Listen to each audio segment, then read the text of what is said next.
Good morning. I'm going to start off. Before I get into the talk, I suppose I want to thank my sponsors, because without them, I wouldn't have gone on this adventure. And because I spent so much time looking at leadership, I looked at the leadership programs that were available around the world. And what I've realized at the end of the adventure is that the Nuffield leadership program is one of the most unique experiential leadership development opportunities in the world, and really is world class. And there are few to compete with it. And I'm delighted to be standing here and saying I've been through this adventure and I'm the better for it. As are my husband and son, who've been entertaining scholars. Because we're the only ones based in Dublin, we've had 15 scholars visiting us over the last year. So they've become very good at interpreting accents and making omelettes.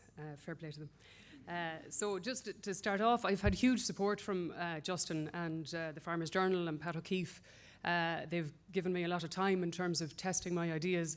And similarly, the IFA, especially Michael Tracy, who has given me a lot of his time and has allowed me to go through my recommendations with them and just, again, test their sanity. So thank you to the sponsors and to those individuals in particular. I'm slightly different to some of the other scholars that are standing up. I'm off farm. I grew up on a dairy farm in North Kerry with 5 little brothers, and it's still very much the centre of our worlds in that we return home often. My father and brother are here today. Thank you. So I now live in Dublin, as I said, and I work off farm as a change management consultant.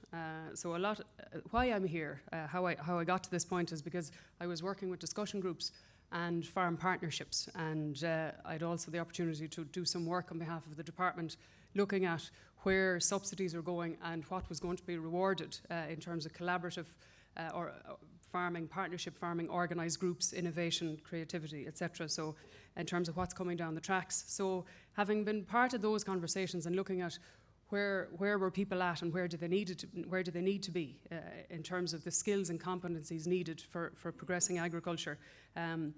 I went to Canada on my CSE looking for information about skills development and what were the priority competencies at different levels.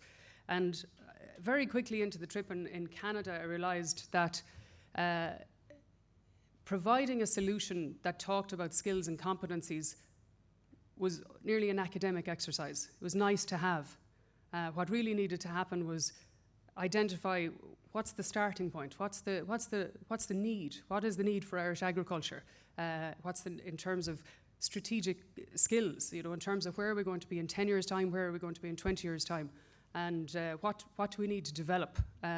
Because leadership manifests at many levels, and we all know the emerging leaders in their 20s, 30s, 40s, 50s. So what is leadership in the early 20s? What is at that junior level of leadership? What is it mid-career? And what is it when you're the elder and the wise man or woman and you're contributing at board level? So what I came across around the world was countries that had a vision for leadership, for agricultural leadership, and a home. And this is what I want to talk to you about. I'll just quickly talk about the travels. I met the director of the Agricultural Management Institute in Canada, and he said, you have to go to Warsaw, to the International Farm Management Conference, which I did, and it was met for people from 42 countries, and I got to interview the head of the Rural Leadership Development Programme in Cirencester and also Duchy College, and they really put me on the path to other conversations in the US, the UK, New Zealand, and Brussels. So just to touch on the objectives, you have so many conversations over the 2 years, and you have to go, okay, what's in and what's out? What do I focus on here? So what I looked at were what were the pathways to development. So we have leaders, as I said, at many levels, and what are the pathways that they need to be on to develop those leadership skills, and then how do they measure them? How do they know? How do I, as an individual, know that I'm effective? What's the benchmark? So looking at values and competencies where people can measure themselves on their leadership development, their leadership path, and then the second thing was to identify leaders nationally and internationally and interview them and ask them what were the key influences. How did they get to where they got to? What were the major milestones that shaped who they were? The outcomes that I would hope for the industry is that there are longer term standards and competencies identified, so that if individuals decide that they want to go on a leadership path, that the industry buys into this. So for example, the boards of the co-ops, the boards of the processing companies, Teagasc, etc., identify what are the core competencies needed at the different levels. What are our expectations of people? What kind of mindset do we want in here? What is the level of communication skills? And that's clear for people, that's clear in the industry. And people, as I said, people can measure themselves against that. The other thing was to look at the leadership opportunities that are there and make sure that they're real leadership opportunities. You don't need me to tell you that historically in Ireland there's been a lot of political appointments where leadership is not necessarily competency-based. And looking at that any board appointments that are made from now on are competency-based, but also that the individual has a conversation about what's expected of them. What's their contract? What time are they to give? What skills are they to bring to the table?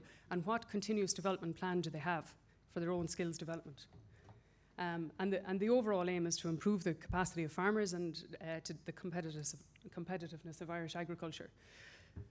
The first thing I just want, this is the theory slide, and we'll get it out of the way quickly. The theory that came across versus the reality was interesting. A lot of people felt uncomfortable being described as a leader. It didn't sit well. There was a sort of a sense of elitism about it. So the first thing I had to do was kind of dispel the myth of what a leader is and isn't. And I used a quote from an interview I did with Dennis Brosnan, who described leadership as identifying a vision for the future, having the ability to communicate that vision, and then bring people with them to get to the implementation of that vision. So leadership kind of, once that was defined, leadership sat better with people. Followership was an odd one. Followership sat with people almost passively, or sheep were mentioned, so where it was seen to be a less able and a less relevant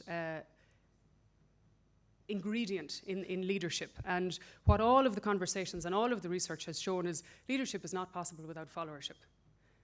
And it's interesting looking at Ireland, who, as a nation that's still going through the post-colonial cycle, where we're still exhibiting symptoms of a post-colonial culture, that is fragmentation, racism to an extent, that sort of tall poppy syndrome that a lot of other countries talk about as well, where if people put their heads up, they're obviously pot shots are taken at them.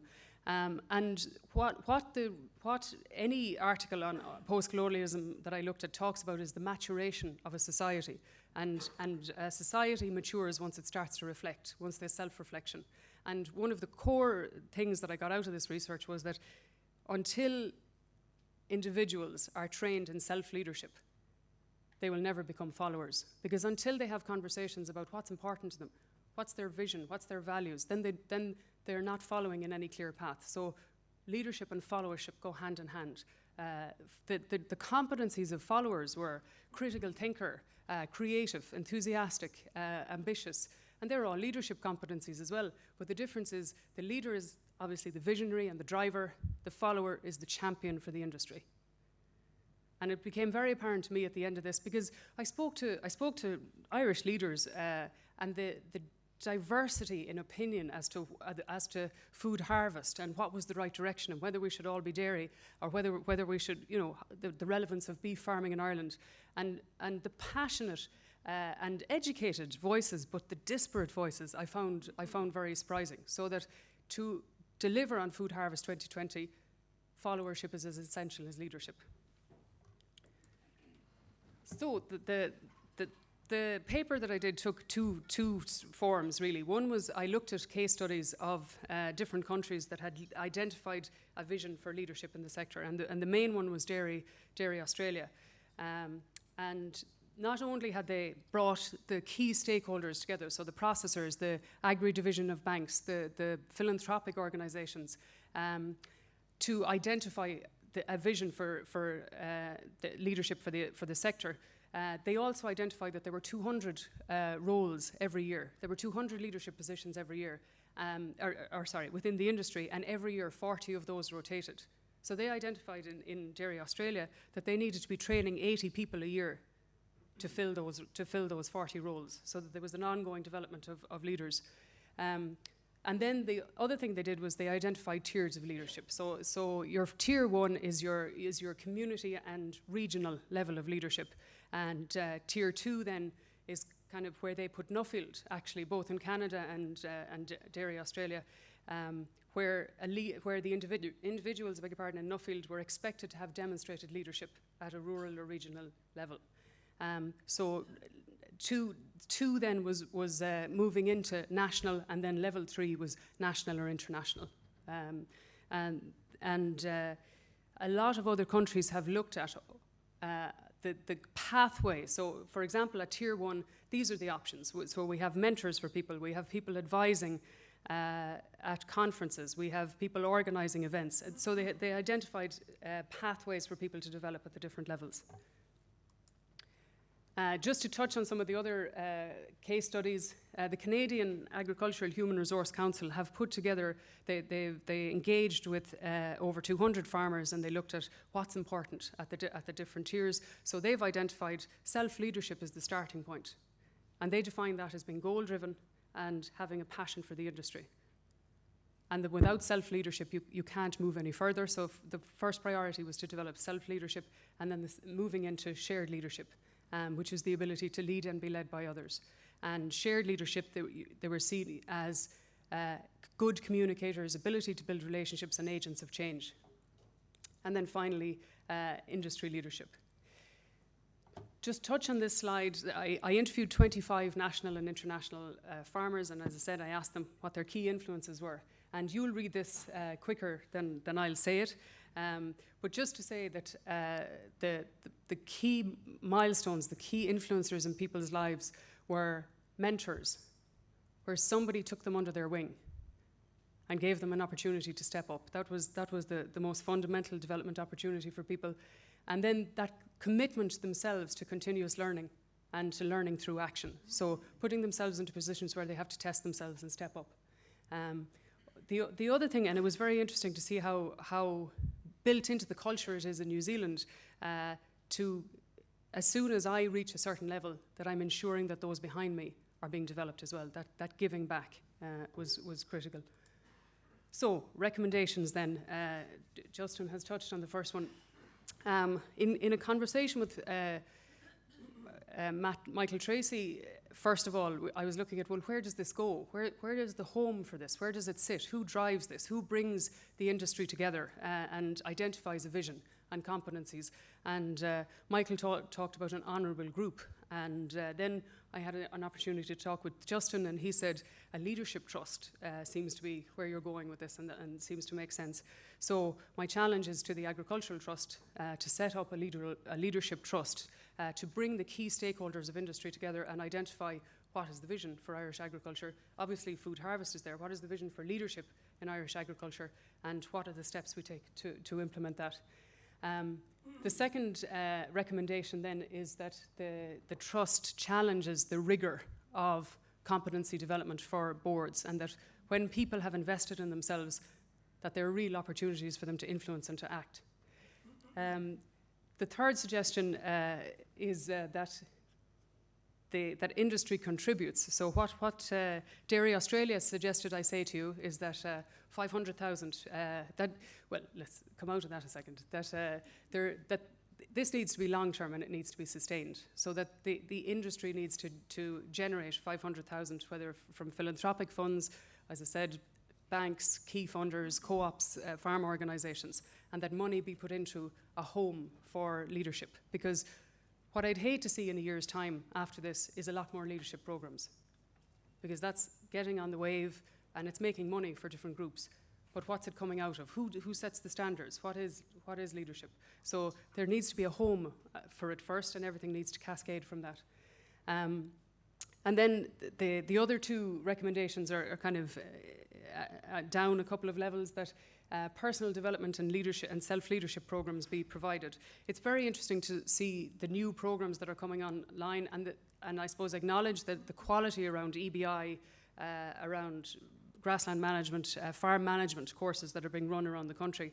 But the soft skills, and anybody who's managed people for any length of time will tell you that it's the hardest stuff to get your head around. Communication skills, relationship management, and stakeholder management, wider stakeholder management, self-management. So that more time be spent on the development of those soft skills through the Rural Development Plan. And Teagasc has demonstrated capacity in this area, and I would push it to them to roll those out. That's me done. Thank you very much for your time.